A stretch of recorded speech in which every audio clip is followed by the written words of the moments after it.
مشہور جنگی قافلے جن میں الیگزینڈر دا گریٹ شامل ہے، اس کے علاوہ چنگیز خان کے جنگجو شامل ہیں، اور ہند میں رہنے والے بادشاہ مختلف جنگی قافلے یہاں سے گزر کے جاتے رہے ہیں، اس لیے یہ جگہ بہت ہی تاریخی اہمیت رکھتی ہے۔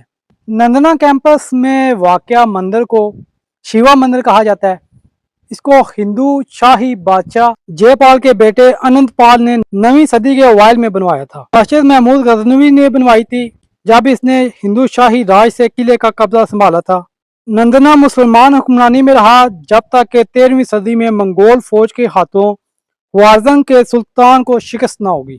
بے رحم چنگیز خان کی قیادت میں منگولوں نے فرار ہونے والے سلطان کا پیچھا کرنے کے لیے نندنا کا راستہ استعمال کیا اور بالآخر قلعہ پر قبضہ کر لیا۔ تو منگولوں کے بعد چند صدیوں کے بعد مغلوں نے اس جگہ پہ قبضہ کیا اور بعد میں اس کو ایک تفریحی مقام کی حیثیت دے دی، اور بالآخر اس قلعہ پہ قبضہ کرنا اور حملوں کا سلسلہ مغلوں کے دور میں ختم ہوا۔